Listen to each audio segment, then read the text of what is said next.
For the first time since 2003, Ole Miss and LSU meet as ranked opponents, and it's the first time in more than 50 years that Ole Miss has been the higher ranked team.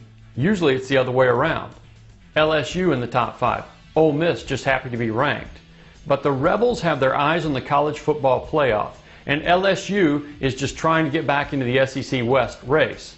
The Tigers looked a lot better in a win over Kentucky, and it could be that the young players they've got are growing up. But Ole Miss comes in with a fierce defense. It's a whole nother challenge for Les Miles and LSU.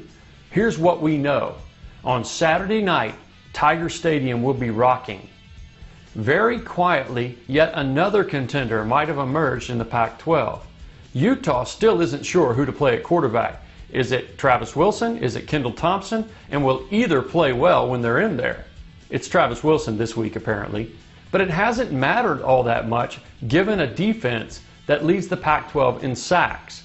That's led the way to a 5-1 record for the Utes. Their only loss is a crazy one to Washington State. USC, meanwhile, is 5-2, but sits atop the crowded Pac-12 South standings.